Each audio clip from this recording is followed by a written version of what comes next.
welcome to the Marvel Plus podcast, the show where we talk the shows on Disney Plus and how they connect to the MCU. My name is Bret, aka Enigma911, and catch this podcast live over on twitch.tv/Enigma911 every Sunday at 7 p.m. Eastern. You can join the chat if you're a subscriber over there. We'd love to have you. Today we're picking back up with Hawkeye, and we're talking episode 5, simply titled Ronin. So we're going to open up this week's episode after obviously the events of last week's episode with Yelena showing up, and we're going to kind of get a little bit of a recap, catch up with what's been going on with her. Obviously we know the events of the Black Widow film and then the rundown or the fight last week, so we know her objective, but like I said, we kind of get a little bit of filler of those in-between points of the end of the movie before the post-credits, and then where we are now with the fight. We're going to get a little bit of voiceover from the Black Widow movie between Widow and Yelena, talking about their plan and how they got to help the other widows out. So we're pretty much picking up with Yelena and another widow kind of slowly spreading the cure, the antidote, to the other widows to kind of break them out of their, not spell, but like brainwashing. So we'll see them run into one, help her out. Turns out she wasn't actually being brainwashed super much. She seems like she wanted to be there, even though they still kind of fight it out. But they'll help her out, and they'll kind of regather with one another, kind of catch up about like the life she's been living. And at one point, Yelena's going to excuse herself from the room. She's going to walk into the restroom, wash her hands quickly, and we're going to see that she gets snapped, dusted away. Very cool effect that they kind of did, showing the room obviously melt away and then kind of reform in the new paint style and the new art style and just decor that room had undergone in that 5-year span. So we're going to see her go through that effect, and then we will see her emerge once again from that room, very confused and wondering what happened, obviously, saying it's been that span of time without her knowing. She is going to run back into the same friend. They had stayed in that mansion-esque house, and there's now a child in play. So she has her own little family, catches up with her, learns of the 5-year span, and says she needs to find Natasha. So we can kind of see, obviously we saw with the post-credit scene, she was kind of in a state learning from Lady Viper, whoever Dreyfus's character is, about like the situation with Natasha obviously being not around. We can see how this is an even bigger wake-up call with being dusted, similar to in WandaVision with Monica waking up and her mom has passed away, unfortunately. So kind of a little bit more explanation there for why things are so, tensions are high. So after that, we're going to get to the opening officially and some recap from previous episodes. We're going to catch up with Kate after the whole fight sequence. Obviously, Clint has left her and says, you're done. So we see her returning home and catching up with Mom about the events and her injuries. Stupid thing, but I like how the mom asked, does this have anything to do with Clint? Yeah, no shit, Mom. What do you think? We literally just talked about this. Like Kate and Clint working together, and then, oh no, it's something different. Yeah, no shit, it's that. So Mom's going to help take care of her. And as she's taking care of her, Kate's going to kind of, she's in a rough spot right now. She had looked up to Hawkeye, and now Hawkeye's like, no, you got to leave. And she doesn't feel up to snuff. I think that's the phrasing. Doesn't feel up to the pace or able to do the things she wants to do, the goals she wants to achieve of helping out people and being the hero. So she's going to do that. But lastly, before the two kind of end their conversation, Kate's going to bring up finally Armand's death and Jack's suspicion, how they found that out as they're searching down the case, how they got the front and Jack's a part of it.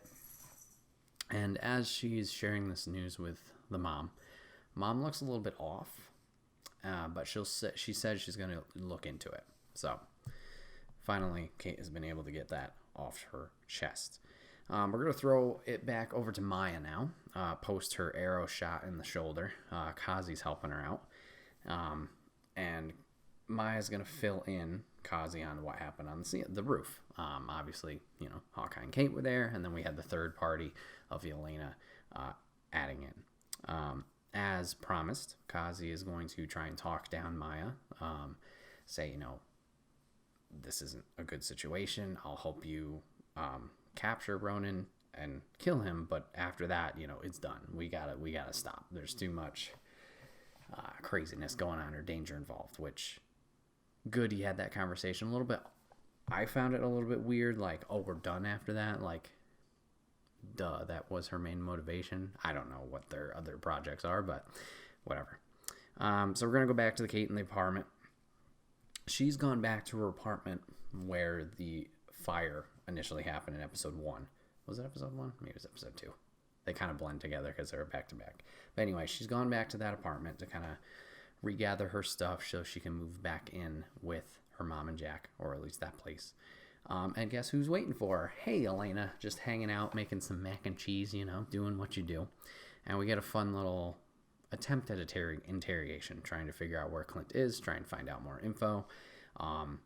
Widow / Yelena is going to name drop Kate Bishop a lot to kind of try and intimidate her of like, hey, I know a lot of information about you. Kate's going to pick up on this, though.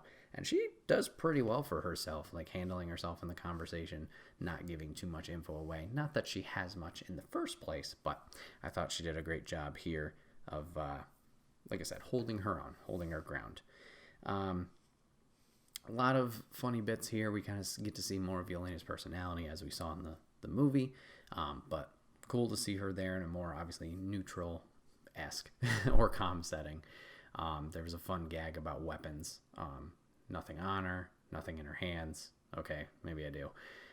So that was a little fun. But fun scene there, and we kind of get, a little bit of an explanation from both sides. A defense of Clint from Kate's perspective, and then Yelena kind of explaining, like, what her motivations are. Not fully to Kate, but kind of things get tense here and there in the conversation of back and forth. So we'll see that.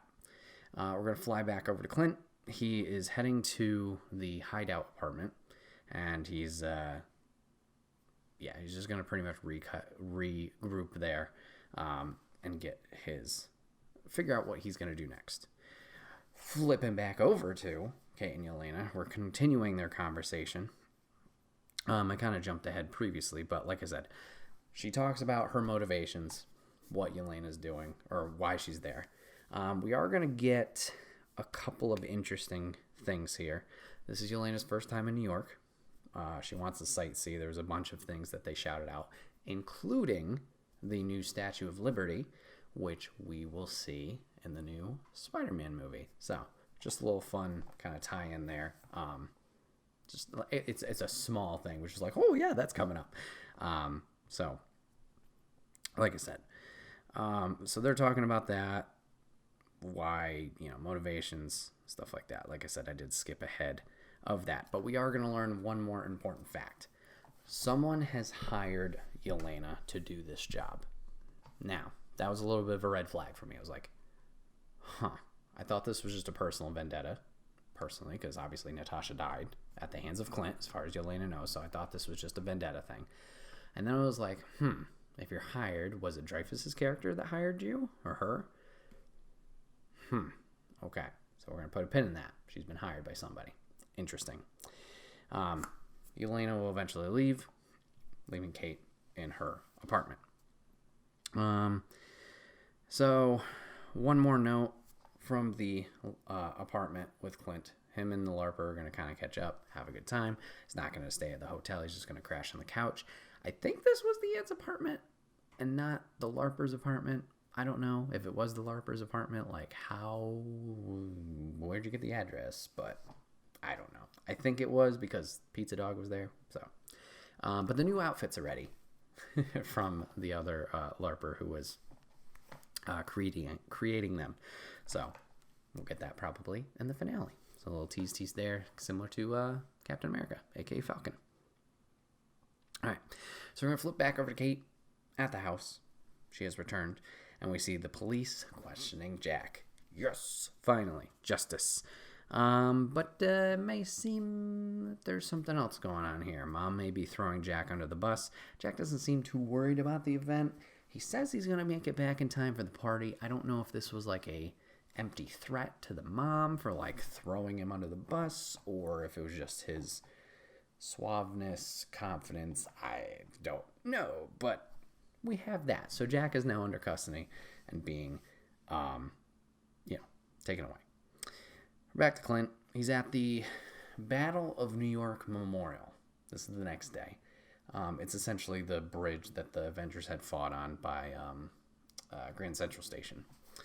Clint's going to take out his hearing aid here, and he's going to kind of have a little bit of a one-on-one moment for himself.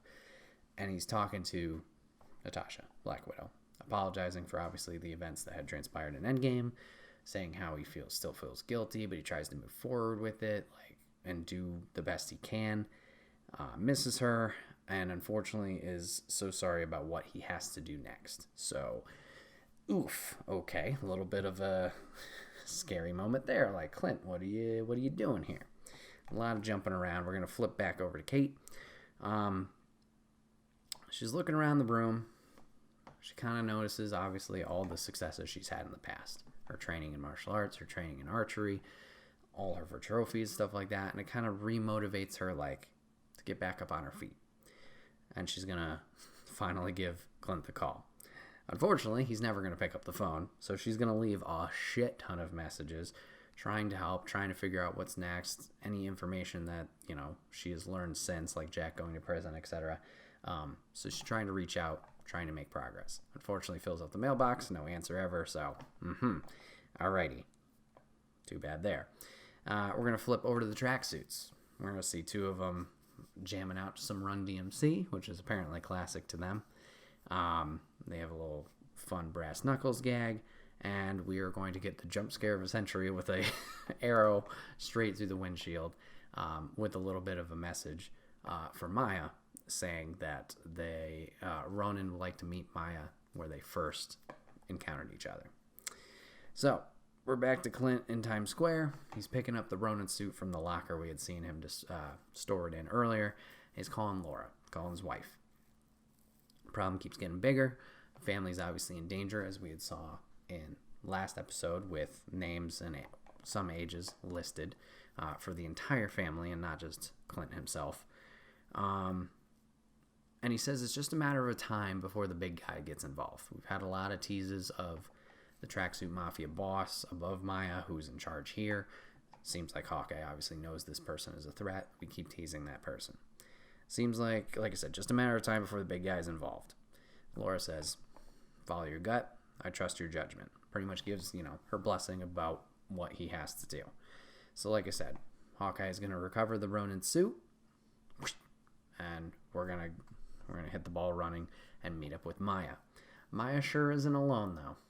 It's supposed to be a one-on-one meeting, but she's got tracksuits all over the used car lot. She's got Kazi up on the sign with a sniper. But Ronin is ready for this. He's going to take out Kazi first, knock him out, and then she's going to mess slowly with all of the tracksuits, disabling them and disarming them. Maya's going to finally realize that she's alone, and we're going to get a sweet fight between the two of them. I had a weird thought during this fight. They made it a big point of showing that she had the prosthetic leg, I believe, in episode 3 when she first shows up. I was wondering if that was going to come into play at all in this fight. Does not. I'm just curious as to why they would show that and then, not do anything with it. I guess not that they have to, just maybe it's a representation thing, which good for that. Just was curious if that's ever going to come into play. Maybe it will in the last episode. I don't know, just a little sidebar there. So Clint's going to get the upper hand of this fight. He is going to reveal his face to Maya, and he's going to attempt to ASL, sign language, for what he can do to Maya, as well as, she's going to read his lips. He explains the situation, and he warns of chasing him and his family. And then he drops a little bit of a little piece of knowledge onto Maya. an informant that works for you gave the tip, so hold on. The informant he got the tip that Ronin had got to go attack the tracksuits. Sorry, I'm a little stumbly over here. To attack that was a leak from her boss. The boss tipped them off, or an informant from the boss. It's a whole web of things. Maya doesn't believe him. She'll counter. She's almost going to kill Clint, and we're going to get a quick save by Kate, thank God, with an arrow coming from higher up. Hawkeyes are going to catch up. Turns out Kate had tracked his phone down. Seems to be the cliche here. And, so they're going to catch up, and they get an Uber to escape. We're going to fly back over to Maya one more time. She's going to meet up with Kazi. Kazi apologizes for obviously how the whole situation went down because Ronin did escape, and obviously all the tracksuits were taken out, and he wasn't much of a help either. So Kazi's going to apologize for that. Maya's not too happy, and she's going to ask Kazi about not being around during the event of her father's murder. Kazi's going to kind of stumble on his story a little bit and kind of make up like, oh, I wasn't in town, blah, blah, blah. And then he kind of asks, why are you curious of this situation? Maya's going to blow it off. She has all the information she needs, and she's going to skedaddle out of there on her motorcycle. Flipping back over to the Hawkeyes. We're in the Uber, and guess what? This is just casual conversation Sunday. We had this a couple weeks ago in the taxi. You guys are talking some legit stuff in the back of this person's car. Just off. But anyways, Kate's filling in Clint on Yelena. What's the whole conversation there that they had? Clint does recognize the name, so we do know that he knows Widow's relatives. Scratch the watch theory that maybe he didn't know. So they catch up with that. We're going to flip back over to Mom. And we see that Yelena is following Mom as we're closing out this episode. So as this is going on, I was like, okay, is Mom in danger? Did Mom hire Yelena maybe to do that? Or like, is this just for info on Kate? The LARPer and the Hawkeyes are hanging out, catching up. He's got a sweet GameCube set up, kind of like a little standee thing. And Kate's going to get a text. Hey, figure you'd ought to know. I found out who hired me. It's Mom. Oh, swell. Then we get a photo showing Mom with another person.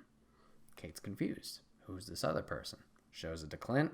We get the big reveal that Kingpin is the big boss, like we were thinking of this whole time. The theories are true. Kingpin has made his return into the MCU. Vincent D'Onofrio reprising his role. Yay! Let's do it. So that will end the episode. Still no post-credits, so doesn't look like we're going to get any post-credits at all, at least obviously leading up to the finale. We'll have to see next week how that plays out, if we're going to get any teases or hints out of what is next. So my only question, or really two questions now, at the end of this episode, is one, did Yelena text because she trusts Clint now, or just to fill in Kate? Was this like a sympathy thing, like because they bonded and had girls' night, like Yelena put it, and it was just like, hey, your mom's a bitch? Or was it somehow Kate had won over how she felt about Clint? If it's that second one, that seems a little bit fast. I want to say it's the girl's relationship with each other, just like, honest communication there, and like understanding like Kate's new to this and she's being sincere, so like maybe not pity, but a little bit more willing to help her, I guess.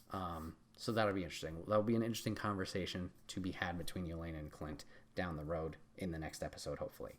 And then the last thing was, we see obviously Maya now has the distrust towards Kingpin as well.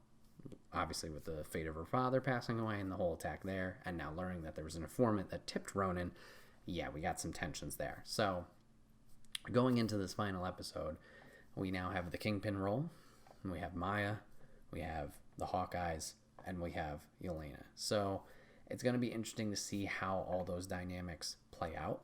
Now, we had talked about Kingpin's character. Obviously, this is his first appearance in the Disney MCU. Now, I'm specifying the Disney MCU because technically he has been in the MCU before, prior with the Netflix series. The Netflix series, obviously, we got Daredevil, we got Luke Cage, Iron Fist, Jessica Jones, and eventually leading into Defenders and Punisher as well. We had seen Kingpin in the Daredevil series. And while the Netflix shows were tied into the MCU, they referenced movie events. Things that had happened there. Obviously, those are grand scale, so duh. But we had not seen the reciprocal happen yet, where the movies would bring in something from those shows. So it was this kind of gray area of like, are these connected? Are these not? Similar to like an Agents of S.H.I.E.L.D., Agent Carter, in a way. Obviously, Agents of S.H.I.E.L.D. and Agent Carter were Disney-based because it was ABC, which is owned by Disney, but Netflix was not. I don't know if that was just like an outsourced project or whatever. So it's going to be interesting to see if this Kingpin is the same guy. Could add up because, like I said, the Netflix series, those were smaller scale heroes in Hell's Kitchen, New York City, where we're at, or at least we're in the city right now with Hawkeye. So it could work out that it all ties in. Personally, I have not watched much of the Netflix series. Maybe that'll be our next Marvel Plus series, while Disney Plus takes a little bit of a hiatus. So I don't know the scale of, once again, the Kingpin's operations in that, or what the fate of our Kingpin friend is in that series. So I can't particularly answer those. I'm looking forward to watching those, maybe talking about those down the road. But there's probably a lot of people that already know, saying those shows, whoa boy, those shows were a couple of years ago. So we'll have to see. We'll have to see if this is a one for one. But yeah, that's going to wrap up episode 5 of Hawkeye. I hope you guys are still enjoying the show. I'd be interested to see or hear what you guys think of the Kingpin making his appearance, and how you think the relationship between Clint and Kate is going so far. And then, yeah, how's Yelena going to react to everything and move forward? Especially, like I said, learning that she was blipped away, that is huge. At least just with, like, her motivations. That's a lot of information to be dumped on somebody. You've been gone for 5 years. Here's what's happened. We obviously saw the good of it with how Monica reacted to, like, really diving into a situation with helping Wanda and Westview, but we'll see how Yelena's going to react to that. But this has been another episode of the Marvel Plus podcast. My name is Bret, aka Enigma9011. I appreciate you guys hanging out and tuning in today. If you ever want to catch the show live, you can go to twitch.tv/Enigma9011, or it's live every Sunday at 7 p.m. Eastern. You can join the chat, join all the fun theories if you're a subscriber over there. We would love to have you. Next week is going to be the finale of Hawkeye. It's coming out as of this release, this coming Tuesday. Unfortunately, we won't be doing a live show for this episode. I'm going to be out of town, but I will be recording my thoughts on the finale as soon as I get back, and I'll be posting on YouTube ASAP. So just keep an eye on social media or the YouTube feed, and you can check it out over there. Spider-Man comes out as of recording this weekend. If you want my thoughts on the Spider-Man film, stay tuned on YouTube. It should be out actually the same day as the initial release. So you can check it out over there. We'll be going full spoiler. So obviously, if you haven't seen it yet, don't watch it, but come back when you do. Thanks for watching today, guys. Thanks for giving this a listen, giving it a chance, and we will see you guys on the next one. Take care.